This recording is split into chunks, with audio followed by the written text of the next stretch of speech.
तपस्या तो सभी करते हैं, किंतु केवल अपने स्वार्थ में। कोई भी ईश्वर को प्राप्त करने के लिए तपस्या नहीं करता।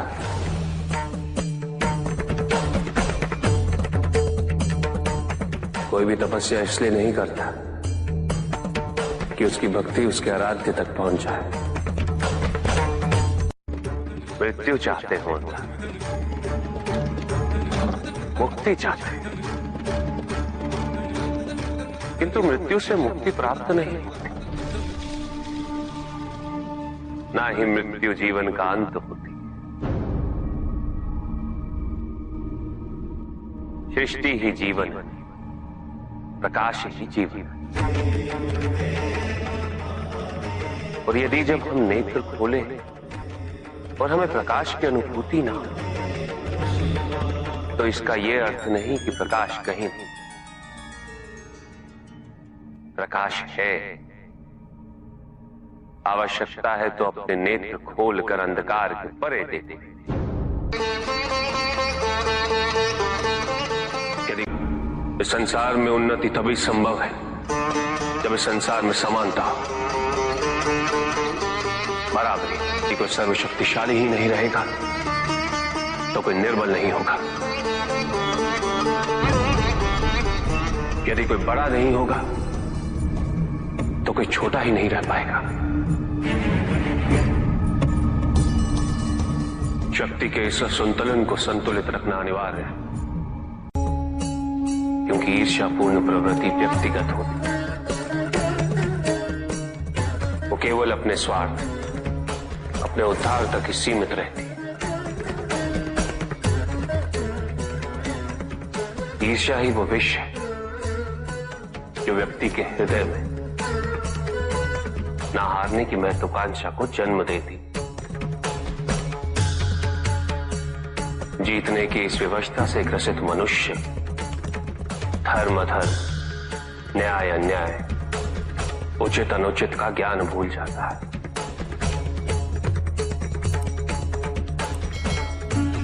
संवेदना, करुणा भूल जाता है। उसे स्मरण रहता है तो केवल जीतना, भले ही वो छल कपट के माध्यम से ही क्यों ना हो। एक असुर था, एग्रिप। एक दिन वो ब्रह्मलोक गया।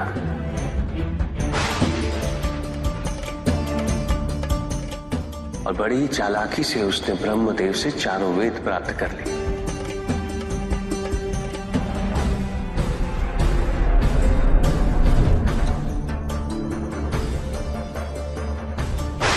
और जाके समुद्र में छुप गया, क्योंकि सारा ज्ञान वेदों में निहित है। इसीलिए संसार से सारा ज्ञान चला गया। जब अज्ञानता का अंधकार फैलता है तो अधर्म बढ़ने लगता है। भगवान विष्णु सब देख रहे थे। उन्हें ज्ञान था कि शीघ्र पृथ्वी लोक पर प्रलय आने वाला है। एग्रिप के साथ चारों वेद भी लुप्त होने का भय था। ब्रह्मदेव सृजन करता है।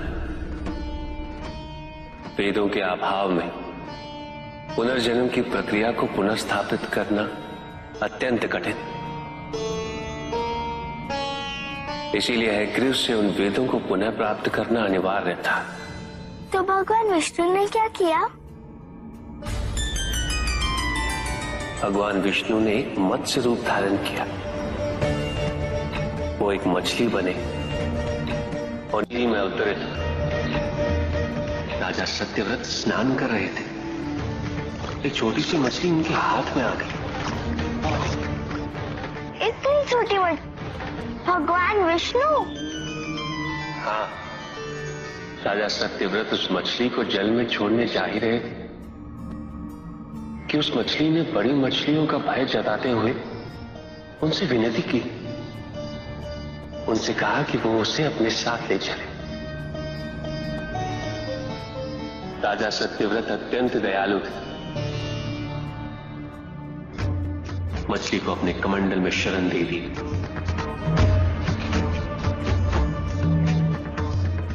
और अपने महल में ले गए। किंतु रात भर में मछली इतनी बड़ी हो गई कि कमंडल में रह पाना उसके लिए संभव ही नहीं था। और उसका बड़ा आकार देखने के पश्चात राजा सत्यव्रत ने उसे कमंडल में से निकालकर एक मटकी में डाल दिया। मटकी में डालने के पश्चात उसका आकार पुनः बड़ा हो गया। तो राजा सत्यव्रत ने उसे मटकी में से निकालकर एक सरोवर में रख दिया।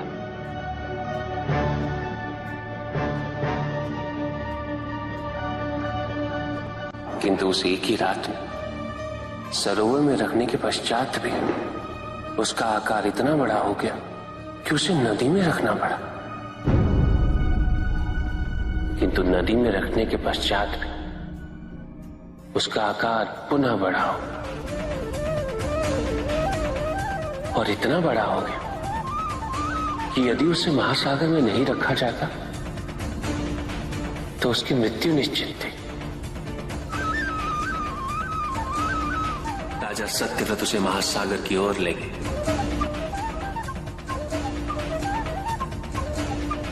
क्योंकि राजा सत्यव्रत तपस्वी थे, ज्ञानी थे, उन्हें आभास हुआ कि ये कोई साधारण मछली नहीं, ये स्वयं साक्षात भगवान विष्णु ही है। भगवान विष्णु राजा सत्यव्रत की उदारता से अत्यंत प्रसन्न थे। इसीलिए उन्होंने राजा सत्यव्रत को मत्स्य रूप धारण करने का कारण बताया।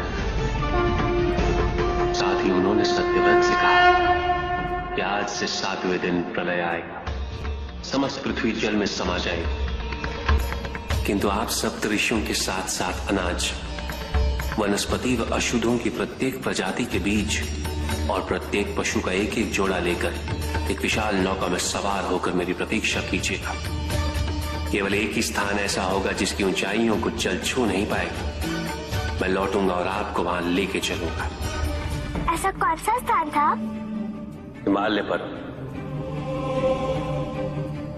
अर्थात तुम्हारी माता के पिता हिमालय। फिर क्या हुआ? ऐसा कह के भगवान विष्णु समुद्र में चले गए और अपने मत्स्य रूप में उन्होंने हिग्रीव को ढूंढ निकाला। उस दुष्ट का वध करके वेदों को पुनः प्राप्त कर लिया। तो क्या प्रलय आया? हाँ, ठीक 7वें दिन। किंतु भगवान विष्णु के आदेश अनुसार राजा सत्यव्रत एक विशाल नौका में उनकी प्रतीक्षा कर रहे थे। तभी विष्णु जी एक सींग वाली विशाल स्वर्ण मत्स्य रूप में प्रकट हुए। नौका को मत्स्य से बांधते हेतु सर्पराज वासुकी का प्रयोग किया गया और विष्णु जी ने अपने वचन अनुसार उन सबको हिमालय तक सुरक्षित पहुंचाया, ताकि प्रलय के पश्चात वेदों के आधार पर संसार पुनः बसाया जा सके।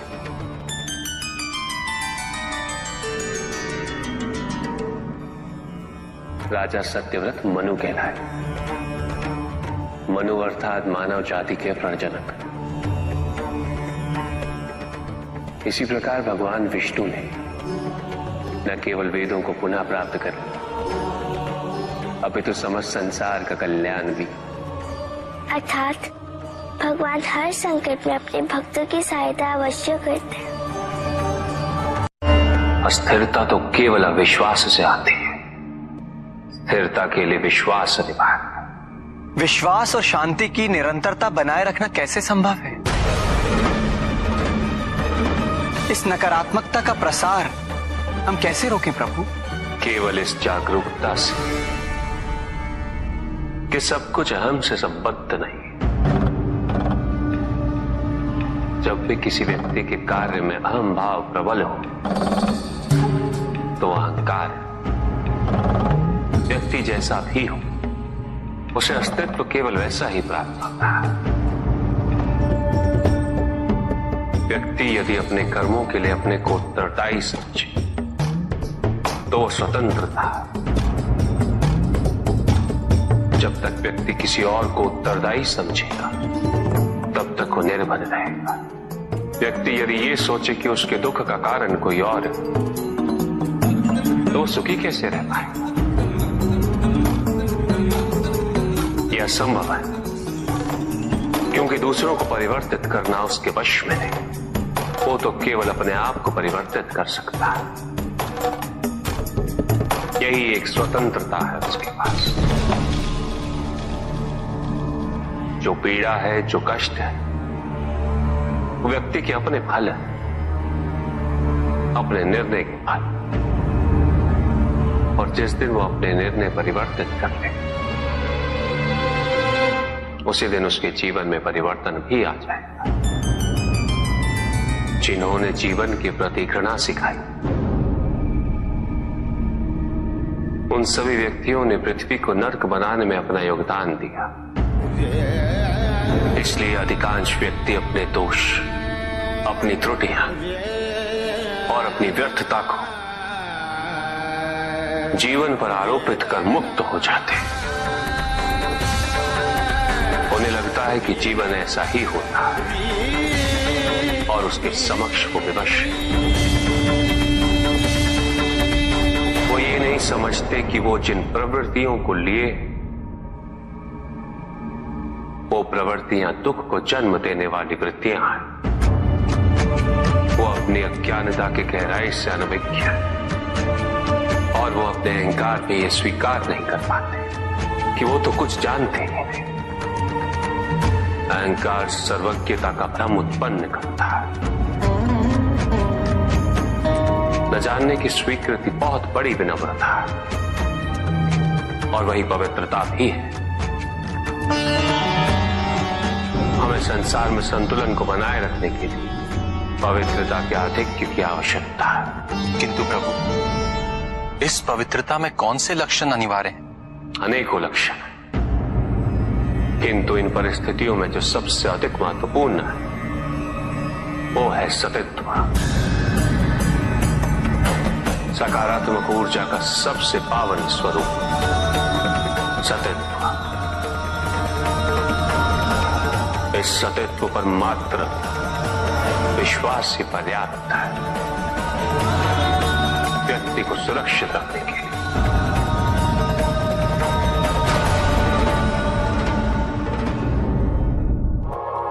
एक बार व्यक्ति सतित्व पर विश्वास कर ले तो नकारात्मकता सदैव के लिए दूर हो जाती है और संतुलन स्थापित होता है। अहंकार तो हानिकारक है ही, किंतु सतित्व पर अहंकार घातक होता है। जहां न अमृत, न विष, न सुख, न दुख, न स्वर्ग, न नरक, वही परम आनंद है। उसी परम आनंद तक की यात्रा है तुम्हारी। ये यात्रा आनंद के सानिध्य की है। ये यात्रा सानिध्य के आनंद की है और इस यात्रा में मैं प्रतिपल तुम्हारे साथ हूं। मुझे ढूंढो मत, केवल पहचानो तुम ही मैं हूं, मैं ही तुम। हर आरंभ का मैं ही अंत हूं और हर अंत सदैव मेरा ही आरंभ होगा। देव देव महादेव शिवा, देव देव महादेव शिवा। चंद्रमा उसी जल में प्रतिबिंबित होता है जो जल शांत है, स्थिर हो। यही तो समस्या होती है मन की। मन कभी भी शांत नहीं हो पाता। जहां शांति नहीं वहां कुछ भी नहीं रुकता।